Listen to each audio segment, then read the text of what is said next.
For this special edition of the Family Beacon, we're going to the Warrenburger Federal Courthouse in St. Paul, where on Wednesday, our own Moses Bratrud addressed a crowd of about 100 pro-life activists about the future of Roe v. Wade.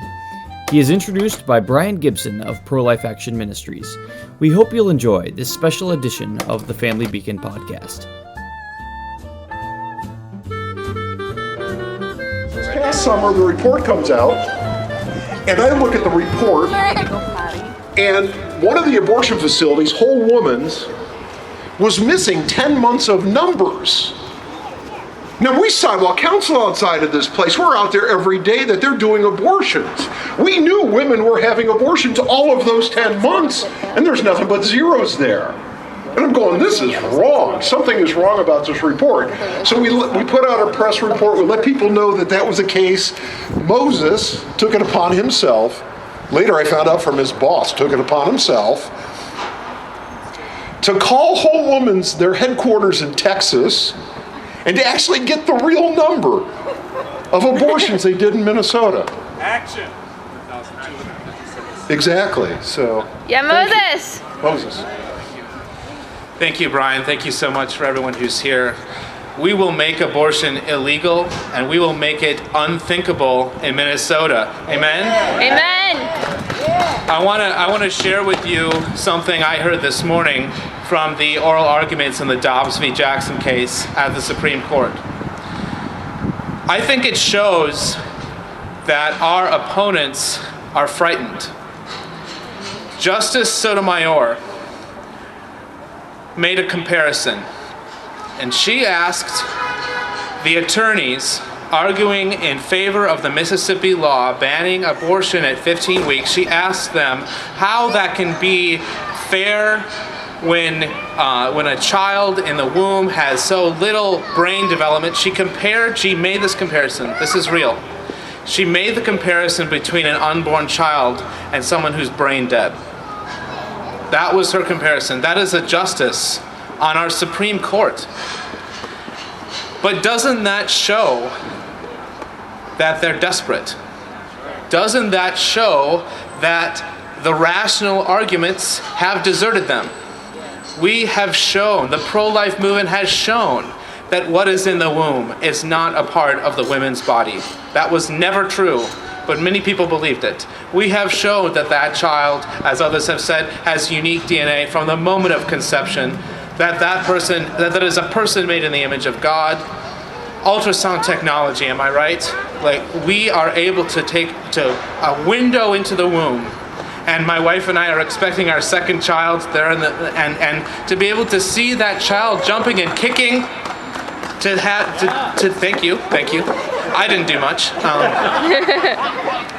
But to see that child jumping and kicking, and to know that in this state, just a few blocks that way at the Planned Parenthood abortion megaplex on Vandalia Avenue, that we could go in there and end that life right now.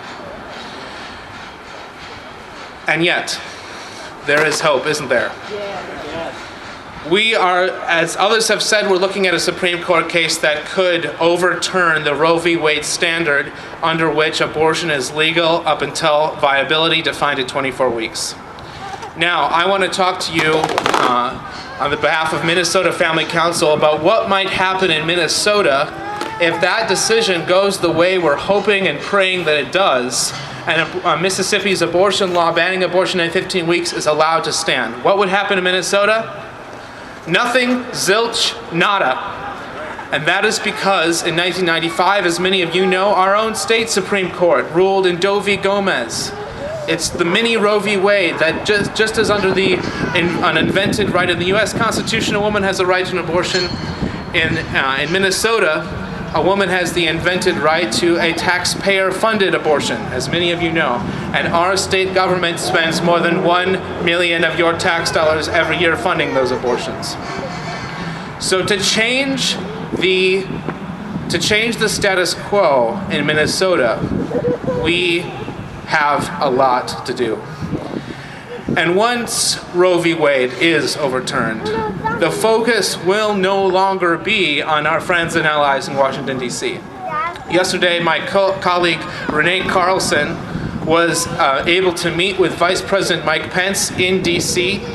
I have the picture on my phone, and they spoke about the brief that we submitted to the Supreme Court, arguing that the court should strike down Roe v. Wade because the many briefs submitted in that case, our argument was that abortion is harmful to women and to society, not just to the unborn. Principally, it harms the unborn. But is it a good thing for other people that that is available, that that is an option? No, of course not. So, what can we do in Minnesota, where our courthouse is named after one of the men, the white men, responsible for legal abortion in this country? There's a lot we can do. And I will say that the first and most important thing is when you go, the first and most important thing is to pray. That's why we're here, because we serve a God who will not be mocked, as so many have said this morning. The second most important thing we can do is when you go to vote next November, you will have several choices on your ballot.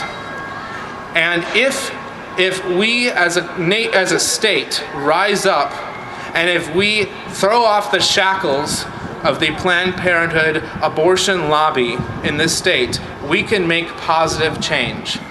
In 2011 and 2017, the Minnesota legislature passed amazing pro-life legislation, and it was blocked by Governor Mark Dayton.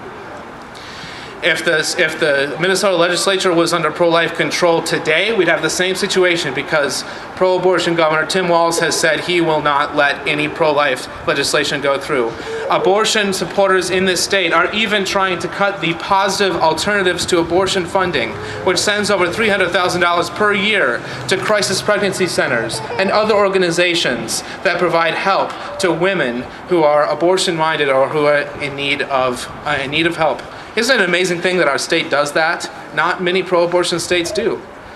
And so I want to tell you that we, Minnesota Family Council, our allies at Pro-Life Action Ministries, at MCCL, at the Minnesota Catholic Conference, all the pro-life groups, we are laying out a roadmap for how to take Minnesota from a state that, if we don't do anything, is in danger of becoming an abortion mecca.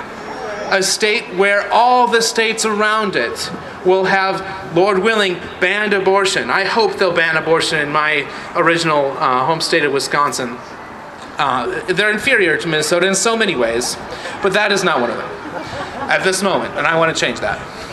So we have a lot to do, because everyone is saying this. Planned Parenthood is saying this. They're saying if we make abortion, or if Roe v. Wade is overturned, so many women will come to Minnesota to seek abortion. What a judgment on our state. What a dark thing that is. So as I say, we are laying out a roadmap to get the silent pro-life majority in this state. 53% of Americans support a 15-week abortion ban. Did you know that? A majority of Americans support the legislation that is at issue in the Supreme Court case today. I haven't seen polling in Minnesota, but I don't think that number is far off. We can and we will move the needle in this state. We will not. People think Minnesota is a blue state. Minnesota is at best a purple state, and even that is changing. True, it's true. So with your help, with all of you working, praying outside of the clinics, getting involved in the electoral process, because our elected officials have a huge say in what happens next. And the focus will be just a few blocks that way at the Capitol in St. Paul. More than it ever has been. So that's my call to action, as we heard, to be pro-life is to act. And I'm going to be that guy that says politics is important. Your vote matters. The aggregate of our votes matter. The aggregate of our votes have led to the state we're in now, and we can change that. We can take back this state for life. Maybe one day this will be the Amy Coney Barrett United States Federal Courthouse. Or the Clarence Thomas Courthouse. That'd be super cool. So I'll leave you with that word. I used to be such a pessimist. Did you guys, I used to be so pessimistic about the chance that, barring a miracle, we would ever be able to do something about abortion in this state. And I am not a pessimist any longer. Amen. I am trusting in God's promises. Amen. I'm trusting that He will answer our prayers, that He will hear our pleas for mercy for the children who cry out. Please, I'd love for you to get involved in Minnesota Family Council. We have flyers if you want to learn more about our podcast and what we do, because I feel that along with Brian and all of you here, the focus will be on us. We will be fighting. Not in a. I'm asking you to assume that Roe v. Wade will be overturned. Is that too much? Am I assuming too much? No, I think not. I believe that we will make abortion illegal, and we will make it unthinkable in Minnesota sooner than you imagine, because God is in control. Thank you so much. Woo! Yeah, Moses! Thanks for listening to or watching this episode of the Family Beacon podcast from Minnesota Family Council. Subscribe wherever you listen to podcasts so you're up to date on life, family, and religious freedom. You can follow us on Instagram at MN Family Council and subscribe to us on YouTube to watch our content. Get the facts, stand for truth.